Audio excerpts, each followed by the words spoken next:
Australia have retained the urn, and we're fighting off plenty of English tears on this Monday.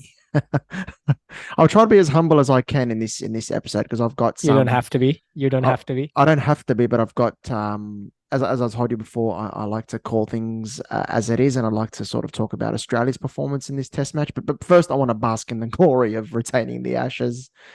Before I do introduce you, Nash. How are you, mate? I'm good. I'm happy as well. I think those that rain on fifth day was just English tears falling down. It Mate. wasn't. Yeah, I've been on social media all day today and just looking at the How some good's of the it been? tweets that have been going on. Oh, it's been so fun. Anytime, anytime England loses a series, it's always fun because they always look to blame it on someone. This time it Yeah. was rain. Rain Last and the test rules. match rules that they made for a game that they invented. So it's Yeah. always fun.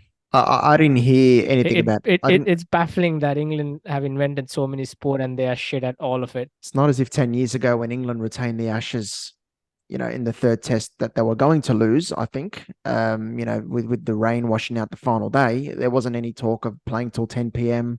or over rates or a reserve day even. There's talk of a reserve day being introduced for test matches. All convenient. Now, there's a few ideas that okay, I can get by, but it's the timing of them that's all. It's the timing of it that's very convenient, very interesting.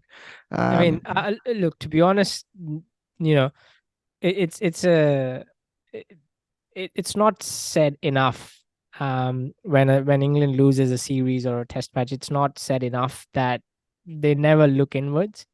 They never 100%. analyze their performance, but they will always find something to blame it on. Whether it's the pitch, whether it's the ball, whether it's the rules, whether it's the laws of the game, whether Don't it's the forget spirit of cricket. spirit of cricket. I mean, come on. It's such a 100% right. I such agree a with you, and that's my key tired point. argument. Yep, it's my key point. If you're not 2-0 down at the start of the series because of your stupidity at times, then you're not in this position right now. Let's face the fact, Australia did not play brilliant cricket in the first two tests either. I They agree with had, you. England did have chances to sort of come back. They had the opportunity to sort of get back in the game, put Australia on the back foot, but they did not take those chances. And you have the result in front of you with, Australia retaining the Ashes. So it's not like it has been an equal series. I'll say this. It has been an equal series, but none of the team has played brilliant cricket, if that makes sense. I agree with you because when people compare it to sort of 2005, it has similar drama and enthralling element about it, but the quality isn't quite the same. You know what I mean? Yeah, there's a lot of sort of like, oh, what was this guy thinking? Why would you play that shot? Why would you do this? Well, yeah. Anyway, uh, spot on about England's mindset. No one put a gun to Ben Stokes' head and declared when Joe Root was seen in like a beach ball at Edgbaston and declared.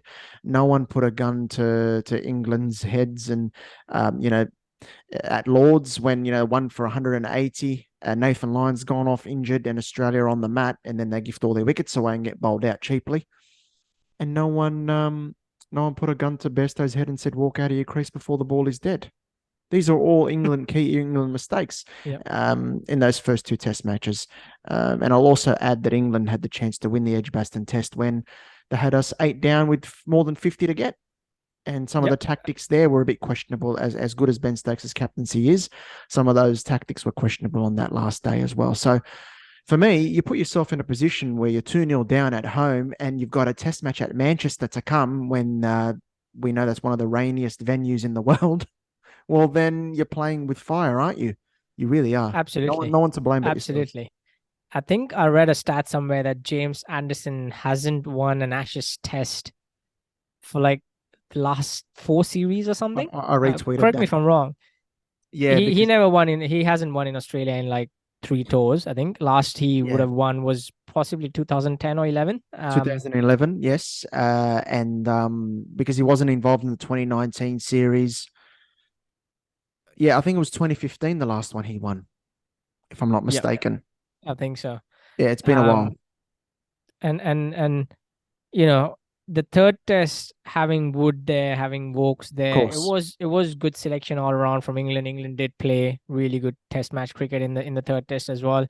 Australia absolutely bundled that one, and um Yep. even the fourth test, there were passages of play when I couldn't I couldn't sort of shortlist what was the exact issue. There were so many when it comes to captaincy I don't know where management. to start with that. Look, I'll go into a bit of a rant about it a bit later in the pod, but yeah, I agree with you on Wokes You can and go Wood. now. Look, I'll make a point that I agree with you on Wokes and Wood, and I think England played, more importantly for them, smarter cricket in the third and fourth test. They played aggressively still, but there wasn't the same recklessness that was on Yep. display in the first two test matches. That's when I talk about when England have themselves to blame. Look, look inward first before you start blaming everyone else and start blaming the weather and, oh, Alex Carey didn't pay for his haircut and all this crap. Look inward. Look Yep. inward. Absolutely. England's pundits, some of England's pundits have been, there are some very, very reasonable and well spoken and you know, very rational England supporters, right? But some of them, they whinge more than my 18-month-old son. And I am literally not even exaggerating. I'm not. Some of it's getting ridiculous, man. It's just, it's ridiculous. There was one tweet. It was from Steve Smith, not the actual Steve Smith in the Australian team, but the Steve Smith that got abused when Yep. Australia used the sandpaper. Yep. So he said that England have The complained. four Steve Smith. Yes, so England have complained in this series about things that they've previously taken advantage of, right? The Johnny Bairstow stumping, he's done the same thing in the past. The Samit Patel one in the county game, and then he tried it on Marnus in the same test, and we saw the uproar about that. England retaining the Ashes on the back of having the benefit of rain washing out a game they would have lost. That happened 10 years ago. And Yep. looking through the receipts today, Piers Morgan's receipts, Stuart Broad, Graham Swan there as well. You know what Graham Swan said? He goes, if I've never liked the Manchester weather, but if I can bring it home today to my grandma, I'd get to meet Yep. my grandma and then I'd marry it. Yep. Yep. And You know what it's Piers Morgan replied with? Boom. yep, I've seen all those tweets, and it's funny to me because whenever there's an issue with the law or with something that's happened on the field, like entire English media and English players sort of tend to take this sort of moral high ground where Also, the victim mentality. I'm the yeah, victim. and they try to portray as such that they are sort of the cleanest of the cleanest of everyone, purest of all, Yes, yes. which hardly is the case. So um it was funny because Australia literally handed that test match on a platter to England, with some of horrendous bowling, horrendous field placings. Yeah, Uh, you've been yeah. saying this from probably ball one of the series, having a deep point, and So yeah, yeah, you've been going on about that for a while now. Not yeah, only this series, but even the India series. So, yeah, um, yeah. and I that made me wonder as to where sort of where is the line in the sand for Pat Cummins and Andrew McDonald. Yeah, I think you make a good point there about mentioning McDonald. I don't think it's all on Pat Cummins, although, yeah, he's the captain, so a lot of the criticism will be aimed towards him. But I think it's more of a team management thing. McDonald's in on it, the tacticians are in on it, all that sort of stuff. Um, but yeah, when I get accused, I think when I get accused on Twitter of being a hindsight person, absolutely not the case. Absolutely not the case. As you mentioned, said that after the first test, which Australia won. Said it during and after the World Test Championship final that Australia played well in and won, and also said it in the India tour. Right now, as I said before, right, I got no problem with putting blokes on the boundary once a guy's set, but you and I both know. That the hardest time for any batsman, batswoman, the hardest time for any player to get set is when they're on zero, right? Yeah. When they first come in. I opened the batting in my junior years, and I think part of my frustration comes in the fact that I never had a bloody deep point in the first ball when I walked out to bat. Yeah. You know, I And didn't. And the thing is, it's a subconscious thing as well, because Jason Gillespie, in a column that he wrote today, hit the nail on the head. As a bowler, when you've got fielders out on the boundary and the whole mentality is we're going to protect runs first, take wickets second, subconsciously you're bowling to protect runs. You're a bit more loose. You're not yeah, quite as focused, right? You're not quite on the job as you would be if you're in more attacking mindset, looking to take wickets, looking to get the guy out. Now, what I'm saying here is you don't feel more pressure to bowl that correct, line and length. but also that the batsman, more importantly, doesn't feel the pressure of fielders in and around him. Yeah. That's my point, right? It's not a hindsight thing. It's not me being an armchair expert or a Twitter expert and saying this and saying, "Oh, would you do a better job than Pat Cummins?" It's not about that.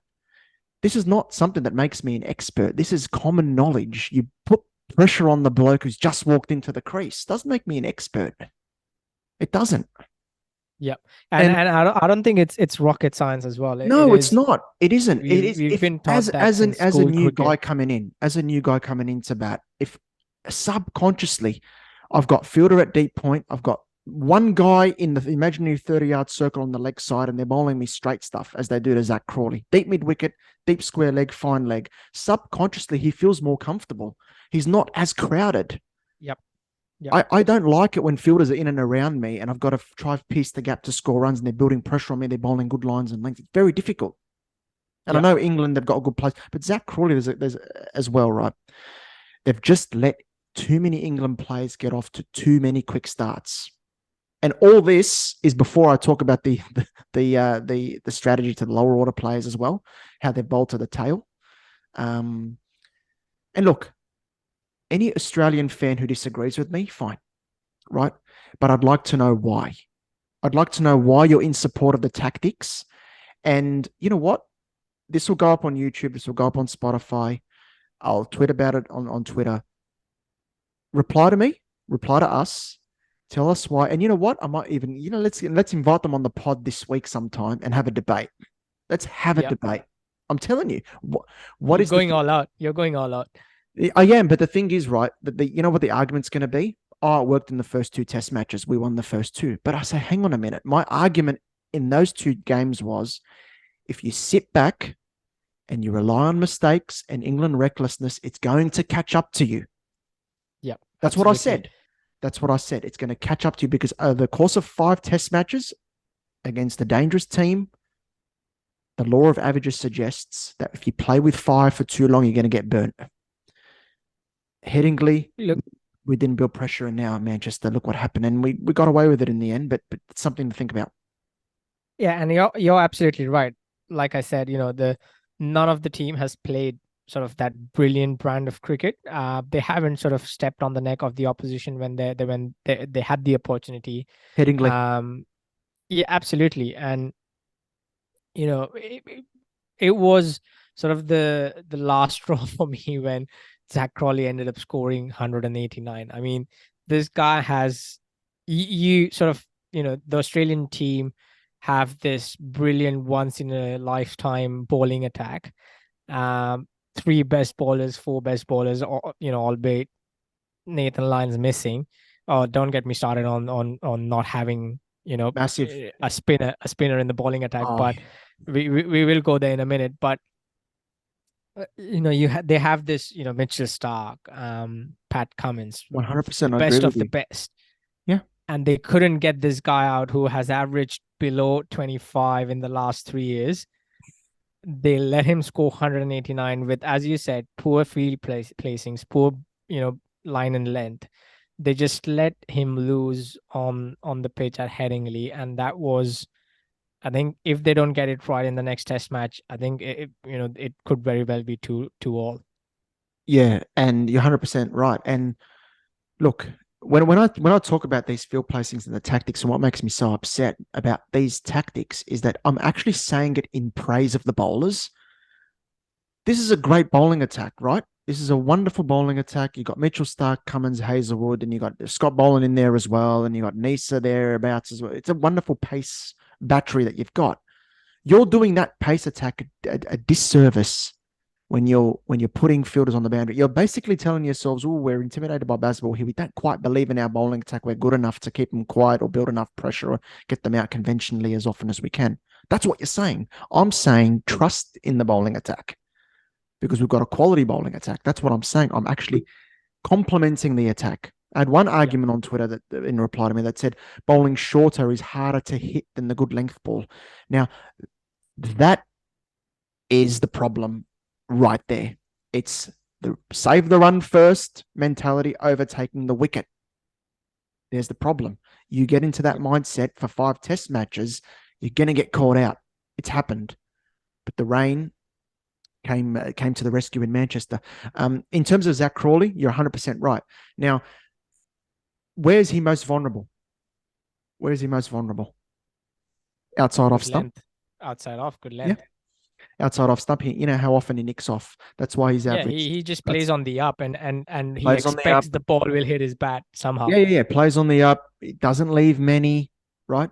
Why have we got a deep mid wicket, a deep square leg, a deep fine leg, and bowling straight to him early on in his innings, first 10 balls, 15 balls, and he's just getting off a strike very easily? Why is that the case? Why wouldn't you have 2 slips, a fly slip, point, cover, mid off, focus on outside off stump? You have a mid wicket and a mid on for the surprise straight ball. So for that surprise straight ball, you're asking him to hit more square of the wicket to get runs rather than in front of the wicket through mid wicket. Yeah. You're more likely to get opportunities go your way with that sort of mindset to say, okay, hit through the field on the offside. We're going to bang away on a good length just outside off stump. That's, his false shots. They talk, a lot of people talk about his luck, French cutting and edging over slips. Where were the deliveries? Outside off stump. We didn't persist there long enough. We persist there for a few deliveries and then we're back bowling straight at his pads again, where that's his strength. It made no sense to me. Yep. Moving on. Do you think obviously Australia missed Nathan Lyon big time? Did Australia miss a spinner? Yeah. We had, I think it was you who said, I think it was on WhatsApp message that, we had Travis Head bowling, I think in the first 20 overs. 25 overs we brought him innings and which just goes to show how much a lack of trust they have in someone like Todd Murphy. And unless they play him in these conditions, they can't expect him to grow as a spinner, as a player, as a bowler. Yeah. And then that's the sort of the ruthlessness that the previous Australian teams have shown is they've just backed their players. Like you said, they have just stepped on the neck of the opposition when they have been presented with the opportunity. Because I was just doing some digging today for the 2005 Ashes, because that series has been talked of a lot during this series. And what I was saying is, no, these two teams haven't matched that quality, like you said earlier as well. Just as an example, Shane Warne ended up taking 40 wickets in 5 test matches in that series. Yeah.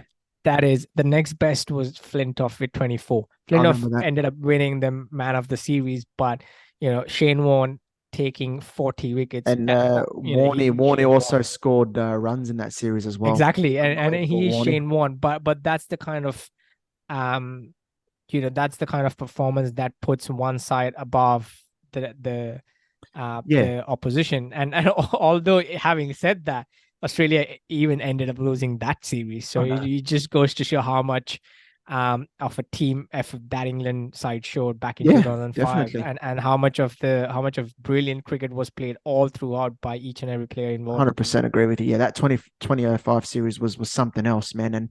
And and speaking of Warney, if he was around, I'd love to see what he would say about these tactics. Why? Part of his greatness was, of course, his mindset. He hated giving singles away.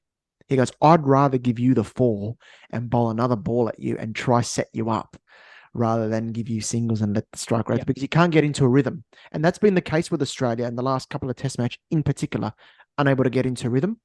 And speaking of the spinner, look, of course, we don't have a Shane Warne in our squad now, but yeah, look, I think a spinner very important for the change of pace.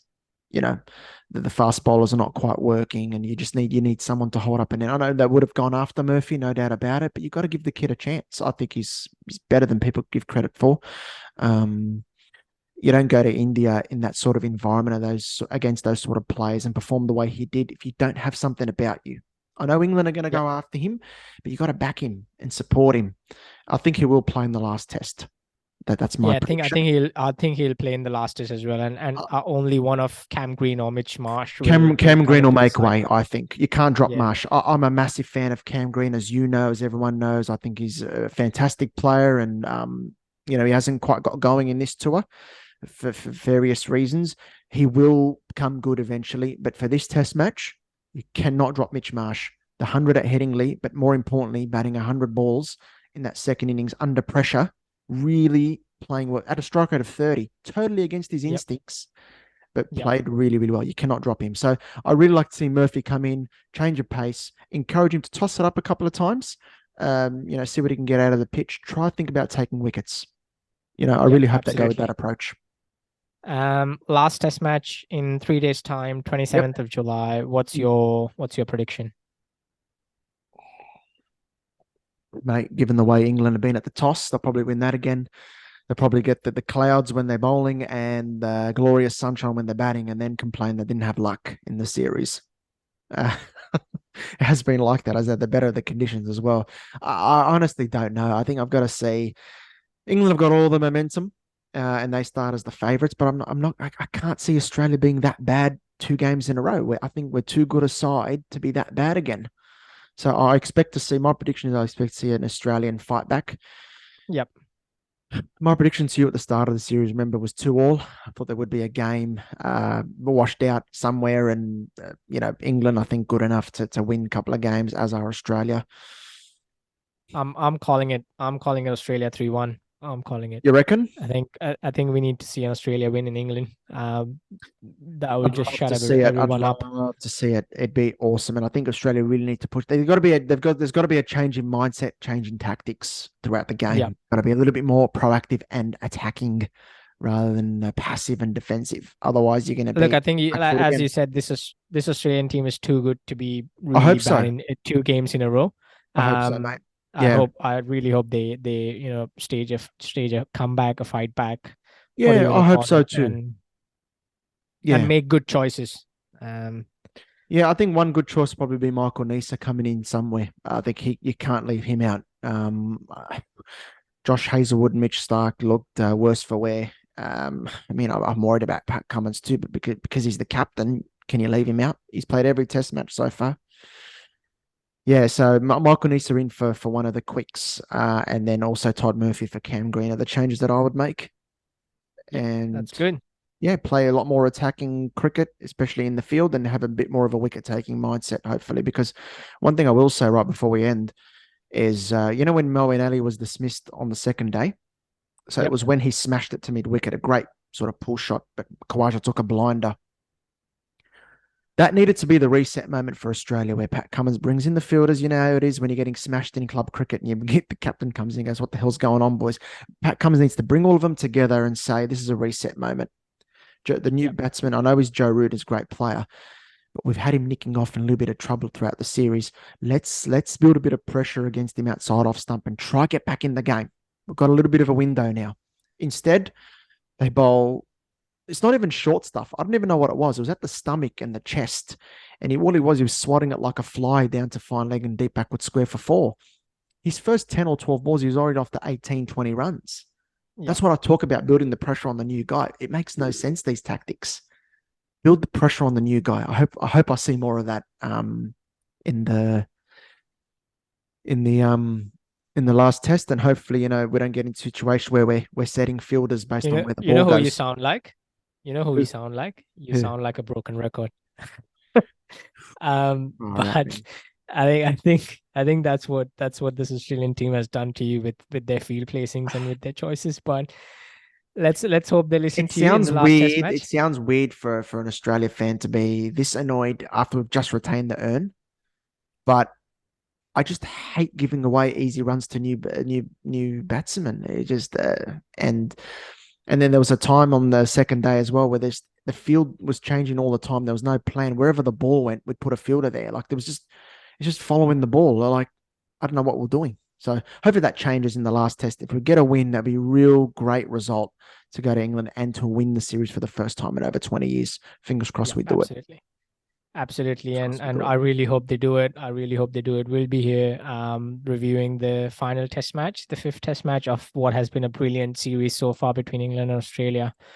Australia has retained the Ashes, thanks to some rain, thanks to some whinging by the English fans. It's been really fun to And also, see what our I will say is some very good cricket at times from Australia in the first two tests. I'm not going to say we yeah, were completely lucky. I'm not going to completely have a go at the team the whole podcast. I will say some really good cricket. we did play some good cricket in those first two test matches, but there's Yeah. just a few things that we need to get right. Yep, and I hope they get it right in the last test match, which we will be reviewing, as I said, in on this podcast on YouTube, Spotify, Apple Podcast after the final test match. Thank you, Shabel.